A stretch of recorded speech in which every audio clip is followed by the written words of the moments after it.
This is Mark chapter 13. I'm going to begin reading in verse 32. And I'm reading from the New Revised Standard Version. But about that day or hour no one knows, neither the angels in heaven nor the Son, but only the Father. Beware, keep alert, for you do not know when the time will come. It's like a man going on a journey, when he leaves home and puts his slaves in charge, each with his work, and commands the doorkeeper to be on the watch. Therefore keep awake, for you do not know when the master of the house will come, in the evening, or at midnight, or at cockcrow, or at dawn. Or else he may find you asleep when he comes suddenly. And what I say to you, I say to all, keep awake. The prophets of the ancient Hebrew people have told us a story. It's a story of creation. It's a story of who we are and from whom we have come. They've told us that in the beginning the universe was dark, empty, chaotic, and lifeless. And into that darkness words were spoken by a being of light and life. We call this being God. These are the words the prophet said he spoke. Let there be light. Let there be an atmosphere in the midst of the chaos, and let it separate chaos from chaos. Let the chaos under the atmosphere be gathered together into seas, and let the dry ground appear. Let the dry ground put forth vegetation. Let there be sun, moon, and stars. Let the chaos, the waters, teem with creatures, and let birds soar above the dry ground through the atmosphere. Let the dry ground bring forth living creatures. And finally, God said, let us make humankind in our image, according to our likeness, and let them have dominion over all creatures. This is the story of who we are and from whom we have come. But humanity is forgetting this story. Maybe it's not too much to say has forgotten it. I found the opening monologue to Peter Jackson's Lord of the Rings trilogy to be helpful in creating space for us to understand our predicament. It says this: the world is changed. I feel it in the water. I feel it in the earth. I smell it in the air. Much that once was is lost, and none now live who remember it. And some things that should not have been forgotten were lost. History became legend. Legend became myth, and passed out of all knowledge. In many ways, this is where we humans now find ourselves, having forgotten the truth about ourselves and of our world. History has become legend. Legend has become myth, and the memory of our Creator and our creation has passed out of all conscious knowledge. The Christian philosopher and linguist C.S. Lewis, in his book The Silver Chair, described a quartet of creatures who became trapped in an underground realm called the underworld. And in that realm there was no breeze, no sun, no sky. The only light in that city was from lamps, and it was ruled by a beautiful, melodic, and malevolent witch. And these four, whose names, these are Lewis's names, not mine, were Puddleglum, Eustace Scrubbs, Jill Pole, and Prince Rillian. And they were saddened by the gloominess of that underground world because there were millions there, but only these four remembered the sun and the wind and the sky. At least they thought they did. But the queen began to question their memories, and through powerful magics attempted to bring them under her spell, the spell that most of the people who lived in that realm had already fallen under, the spell of the underworld, a spell intended to enslave them so that they would never seek to be free. These next words are Lewis's. Then came the witch's voice, cooing softly like the voice of a wood pigeon from the high elms in an old garden at 3 o'clock in the middle of a sleepy summer afternoon. And it said, what is this sun that you all speak of? Do you mean anything by the word? Yes, we jolly well do, said Scrub. Can you tell me what it's like? Asked the witch. She's playing some sort of an instrument. Thrum, thrum, thrum went the strings. Please it your grace, said the prince very coldly and politely. You see that lamp? It's round and yellow and gives light to the whole room and hangeth moreover from the roof. Now that thing which we call the sun is like the lamp, only far greater and brighter. It giveth light to the whole overworld and hangeth in the sky. Hangeth from what, my lord? Asked the witch. And then, while they were all still thinking how to answer her, she added, with another of her soft silver laughs, you see, when you try to think out clearly what this sun must be, you cannot tell me. You can only tell me it's like the lamp. Your sun is a dream, and there's nothing in that dream that was not copied from the lamp. The lamp is the real thing. The sun is but a tale, a children's story. Yes, I see now, said Jill in a heavy, hopeless tone. It must be so. And while she said this, it seemed to her to be very good sense. Slowly and gravely the witch repeated, there is no sun. And they all said nothing. She repeated in a softer and deeper voice, there is no sun. After a pause and after a struggle in their minds, all four of them said together, you're right, there is no sun. It was such a relief to give in and say it. There never was a sun, said the witch. No, there never was a sun, said the prince and the marsh wiggle and the children.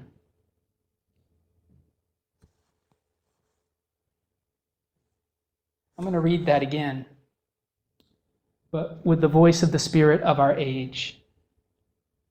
Then came the spirit's voice, cooing softly like the voice of a wood pigeon from the high elms in an old garden at 3 o'clock in the middle of a sleepy summer afternoon, and it said, what is this God that you all speak of? Do you mean anything by the word?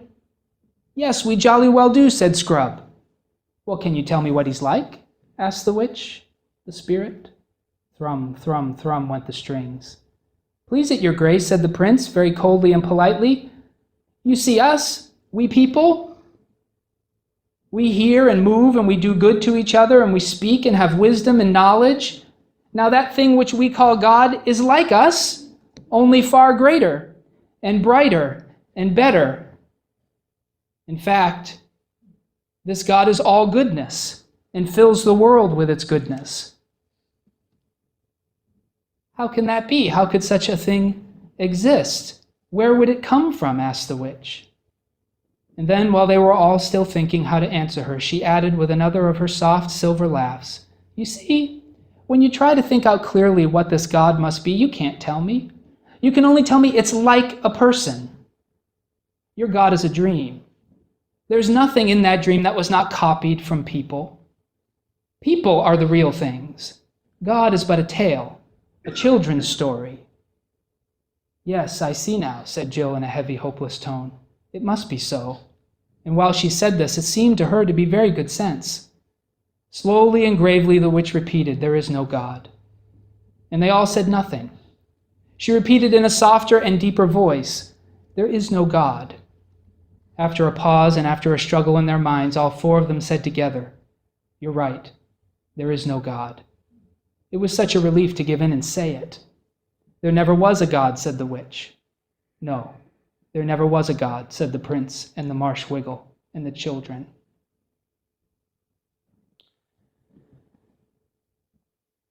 The Christian scriptures have told us that only a fool says in her heart, there is no God.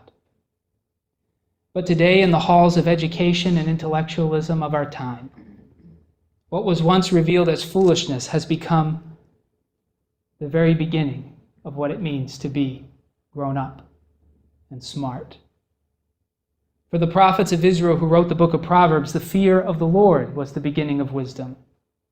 But for the sages of our day, it's the denial of God that is the mark of the truly wise and the truly free. And if God had remained silent, if we had remained in our city underneath the earth, humanity would never again have remembered who we are or from whom we have come. But God has not remained silent. As God had spoken reality into being in the very beginning, God spoke again to a wandering Aramean named Abram. God renamed him Abraham, and God continued to speak to his children, first to Isaac, then to Jacob, and then to Joseph, and then to Moses, and then to Joshua, and then to the prophets of Israel, and even to some of her kings. And God commanded them to retain a record of the life of their culture with God. And for nearly 1,500 years they obeyed, and they wrote, and they rewrote, and they reflected upon, and they interpreted their history with this God. But then again, God fell silent. And Abraham's children began to forget, as the world around them had long forgotten who they were and from whom they had come. Until once again, somewhere between 2019 and 2021 years ago, God spoke again. But this time, God did not call out to a human being, as he had with Abraham and with Isaac and with Jacob and with Joseph. Nor did God work miracles to deliver his people from a powerful and oppressive nation, as he had done when he spoke to Moses and delivered the people of Israel from slavery to the great nation of Egypt. Nor did God send prophets to reinitialize the repressed memories of his people, as he had done through the prophets and kings of Israel. No, this time, God himself entered into human history personally.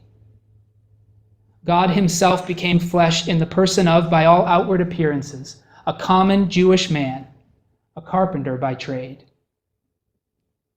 This man's name was, in Hebrew, Yeshua, Joshua. But we've come to know him by the Greek translation of his name, Jesus. And we celebrate again his birth in the small Judean town of Bethlehem this Friday.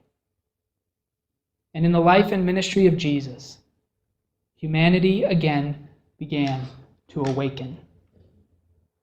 Our lost memories being restored as God himself pitched his tent among us.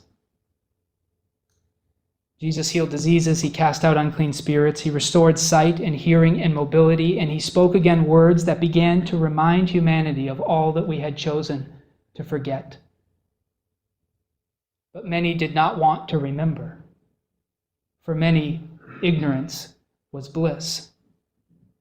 And so, to cling to their darkness, they killed the source of their light and their life. Humanity killed the one who had created us, the God who made himself vulnerable to us in human flesh. And even so, over 500 eyewitnesses claimed that he had not remained dead, that he had risen from the dead. Over 500 eyewitnesses over the course of 40 days in varied places and contexts claimed to have interacted with him alive.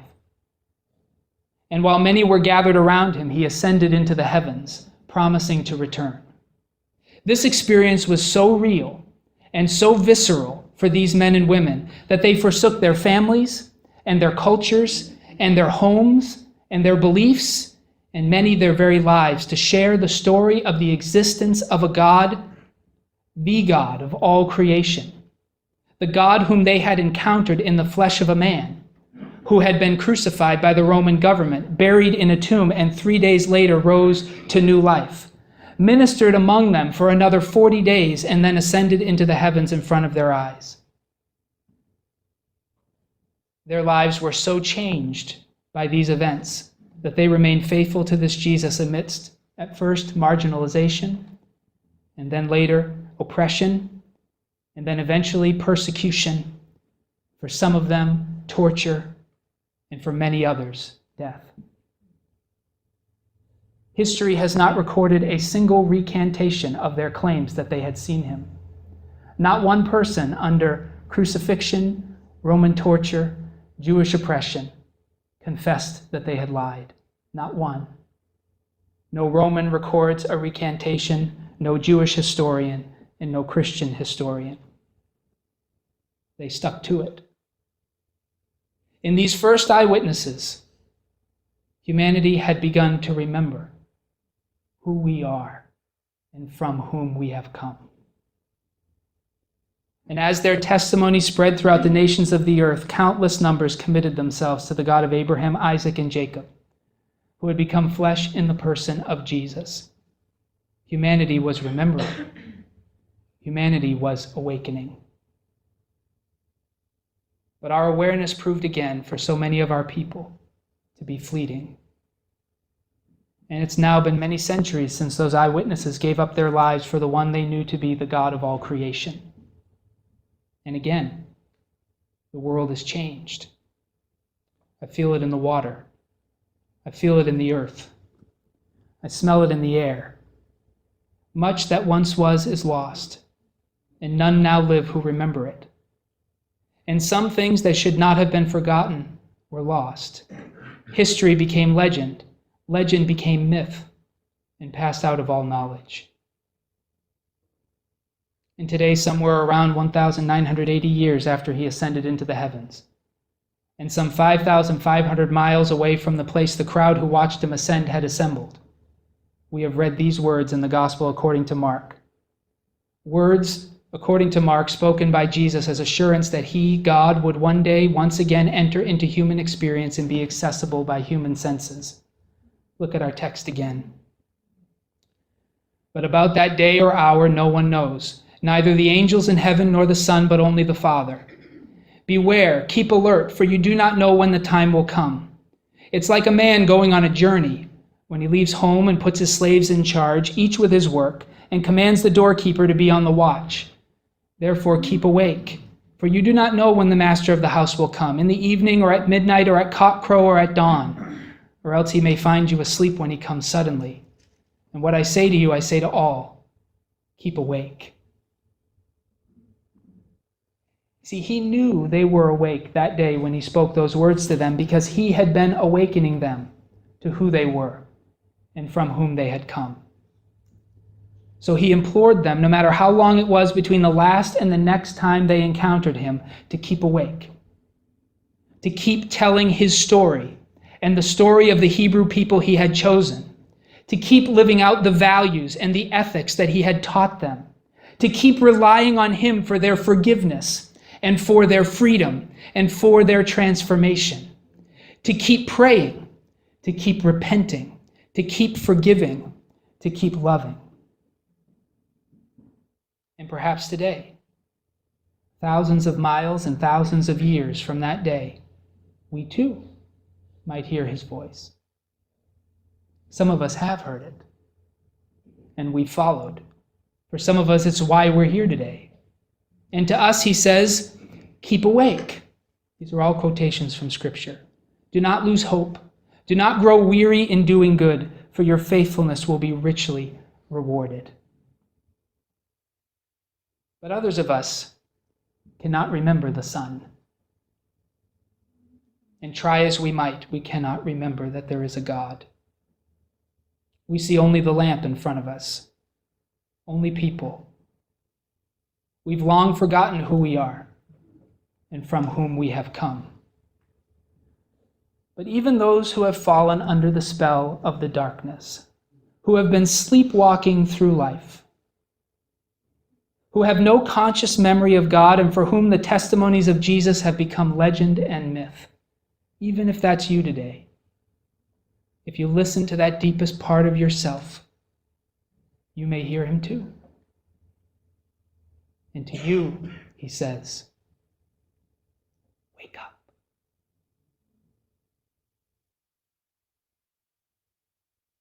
Wake up. Keep awake. I was here in the beginning. I've been here throughout human history. I became human flesh in the person of Jesus, and I am coming again to make all things new. Now, we have long needed these witnesses to tell us their testimony of life with God over so many centuries and millennia. They've told us much that without their testimony we could never have known. In some ways, everything we do know for certain has to be rooted in what they knew. But we don't need them to tell us that there is a God in heaven. That knowledge is buried deep within us. It has somehow been entrusted to us, and we might be able to put it to sleep, but we cannot extinguish it. And when we read their testimony, we don't so much as learn as we remember. We awaken. If you feel this truth somewhere down deep inside, if you feel this old repressed memory stirring within you today, if you somehow feel beyond feeling his voice calling, not from without, but from within, might I invite you to join us in following Jesus today. He has told us again who we are and from whom we have come. But the witch's voice is powerful and sweet and melodic. And she keeps saying it. There is no God. It's a dream. But Jesus, when he was born in Bethlehem that day, when he died on that cross, he broke the nightmare. And those who follow him begin to wake up, to realize who we are and from whom we have come. God is our origin. He is our past. He is our present joy. And he will be our future hope. We don't know the day or the hour of his return, but he says to us all, wake up and keep awake. He has shown us what is real. All the rest is a dream.